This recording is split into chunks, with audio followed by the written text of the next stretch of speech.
The government shutdown, will it affect your business? That is what we're talking about today on the Never Lose a Deal podcast. This is Laroya Brown-Phillips, and I am your host here on the Never Lose a Deal podcast, where I talk about creative ways for real estate investors to scale and expand their real estate portfolio. And so today I am coming to you with a special broadcast because of the title of this show, the government shutdown and SBA financing.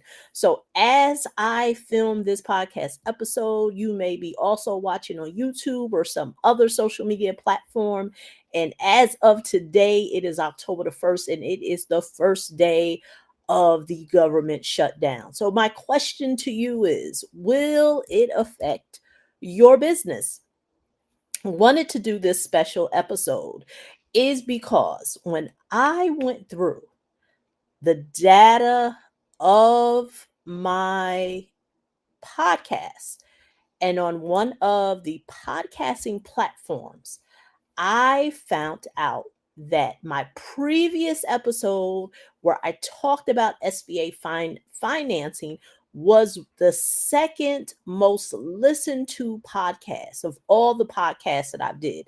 Now, if you know me from YouTube, you know on YouTube I have 900 plus videos. But here in the podcasting space, I'm close to almost 100. I'm over, I think I'm at about 52 episodes. But somewhere in those 52 episodes, I did a broadcast on SBA financing. And what I found was that it is one of the most popular listened to podcasts. And so I thought this would be a great time to reintroduce this topic back on my platform because there is a lot of buzz going on with this topic.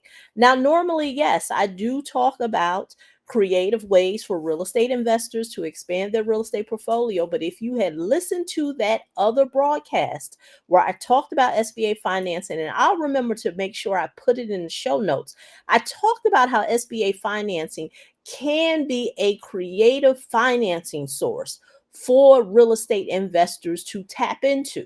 Now, I always say, when it comes to SBA financing, you cannot use SBA financing to invest in real estate, but you can use it to buy real estate. Those are two distinct things: investing in real estate versus buying real estate. And when it comes to SBA financing, you can only use it to buy real estate.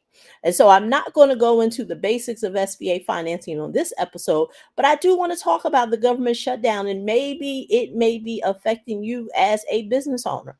Now, with this government shutdown, not going to go through all the particulars of if you think it's the right thing or the wrong thing to do, but we know that certain parts of the government has been shut down. I know right now, Social Security, Medicare, things of that nature are still going on. Of course, the post office is still running. The TSA for the airport, they are still at work. I know air traffic controllers are still working at airports. But I kind of want to talk about the SBA financing side of this shutdown and how it may affect you as a real estate investor or as a business owner. So, unfortunately, SBA financing has ceased during this time. During the government shutdown, there will not be any SBA financing that will be lent out to business owners. But there is a big but. Now, you've heard me talk about this on many episodes. Depending on the lender that you're working with, and now if you understand how SBA financing works, it's financing that comes from the government, but the government puts in place intermediaries, which are banks, to be able to disperse the funds to business owners. Hence, a lot of these banks work with brokers similar to myself, where we work with business owners to be able to disperse these funds. Now, of course, the government will not be, accepting any more applications, but that does not mean, and I know, every lender is different, every bank is different. This is what I know. because in the coming days that before this happened, lenders that I worked with, that I work with, made sure that they kept us abreast on what to expect if this was to happen, because of many of us have clients who may be in the stage of getting financing. Well, let me share this. If you are in that stage, now of course it depends on the lender. I'm only going to speak to the lenders that I work with and the clients that I currently am assisting with, helping with financing. And so I want to give you this information as a guide, because if you're a business owner and you are currently working with a lender or a broker, these are some of the things that you can possibly ask. Now, one thing that I do know for certain, if you are in that stage of getting financing and you have already been given an SBA loan number for that particular file, of course, 9 times out of 10, the banks are probably going to still disperse those funds to you as a business owner. But this is where the big but is. If you are in the beginning stages where you are really at the stage of just gathering documents, a lot of that may be put on hold. Now, this is what I'm telling clients. And of course, I got the word from the banks that I work with. Um, it is still a good recommendation to continue with the process. So when the shutdown is over, you will be in line to be able to still get your financing. Now, of course, like I said, information I'm sharing with you is just a guide. You need to talk to the bank that you're working with and a lender or broker that you're working with to see if that is the case.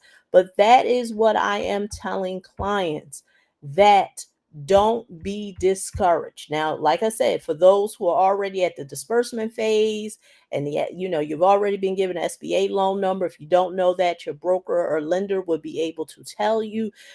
You're pretty much at the final stretch. But for those who are in the infancy stages and you kind of just was beginning to, gather your documents, you may be put on hold for some time. And so this is something that could possibly affect you as a business owner.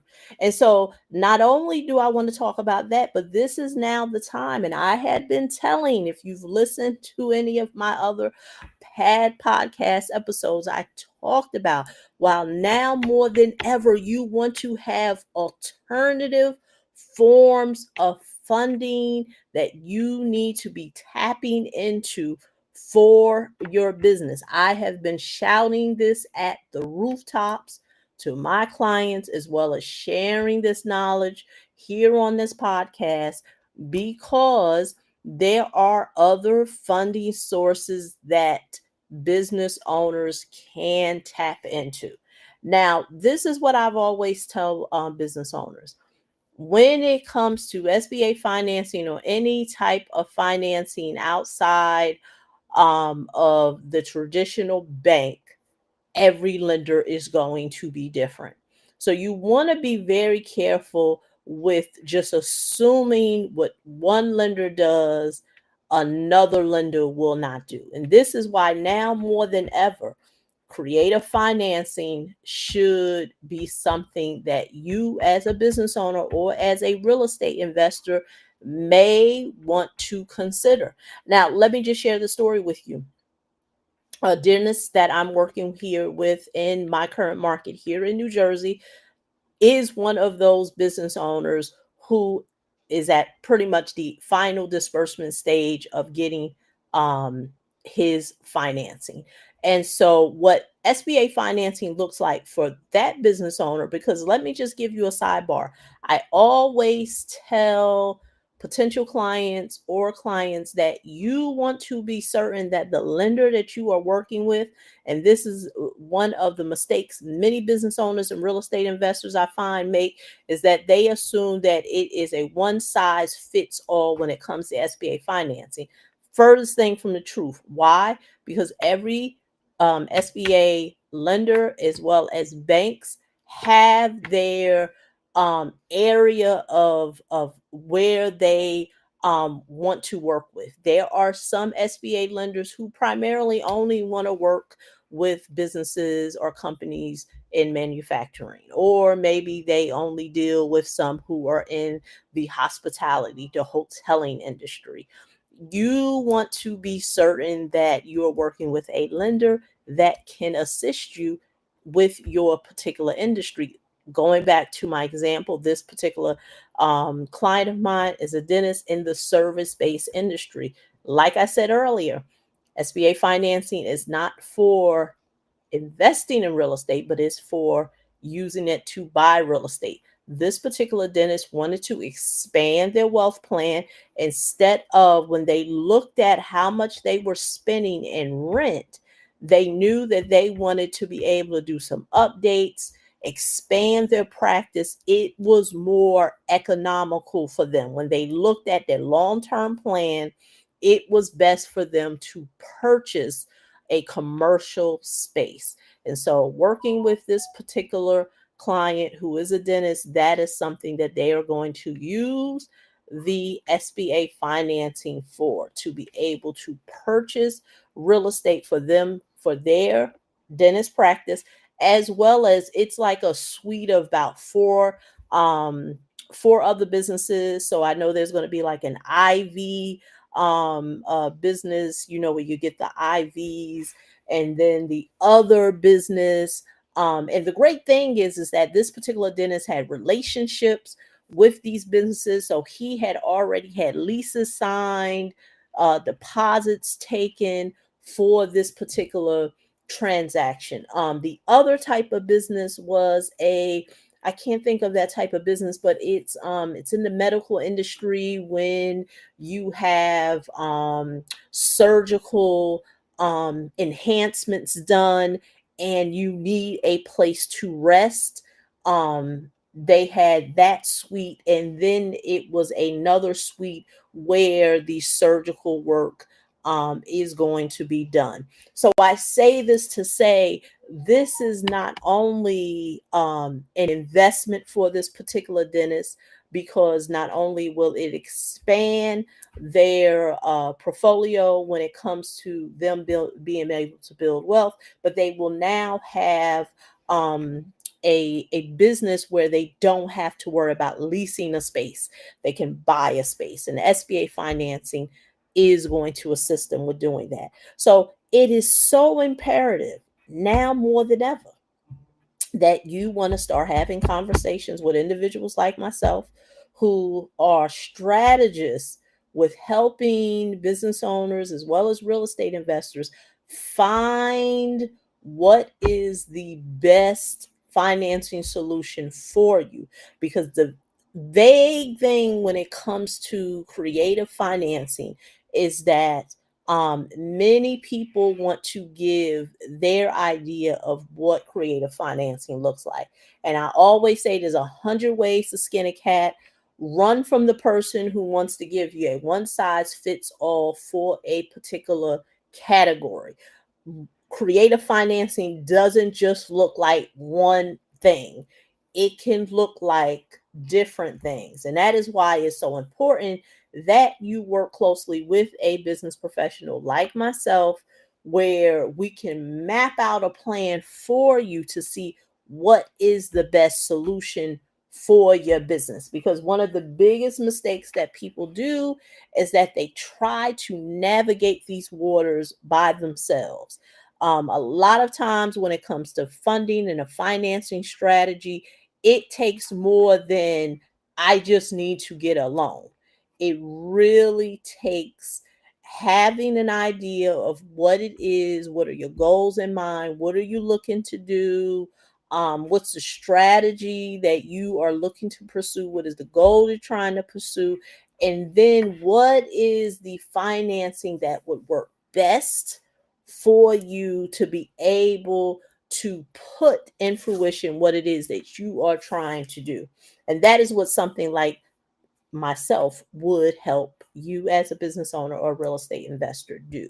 So going back to the shutdown SBA financing, Yes, SBA financing is going to be a wing of the government that operations have ceased. Um, it is what it is, but it is most important and imperative that you talk to the lender that you're working with or the broker to find out what are their processes during the shutdown. What are they doing? Because as I mentioned to you, every intermediary bank is different, and so you want to know what does it look like for the lender or the broker that you're working with. So I know I have been very transparent with clients that I'm working with. If something that I said today is of interest of to you and you want to know how you can creatively put a financing package together for your business or for your real estate investment portfolio, let's have a conversation, because now more than ever there are lending institutions that are lending. It will not look like the traditional way of doing business. There are other type of lending arms, especially when it comes to the commercial side, the asset-based industry side. Many of those funding solutions are going to look different than what you may be familiar with. And that's why it's so important to have someone who specializes in this space. And that would be me. So once again, wanted to come to you with this special report. As I mentioned to you, SBA financing was something that I found out that many people were interested in. Like I said, it was one of the most watched and listened to podcast episodes. So I'm glad to revisit this. And at least I know going into, future podcast episodes that, hey, this is where a lot of people want to go deep. And it's part of the creative financing tool that I do work and share with people with and be able to assist them with getting the financing. So like I said, you want to learn more about me, everything will be in the show notes as well as that past episode that I did. If you're watching on YouTube, I'll remember to attach it to this video. But as always, if you have a loan scenario and you would like to discuss and talk about it, please go to www.leverageportfoliocapital.com. You'll see the ticker scrolling on this screen. And until the next time, I will see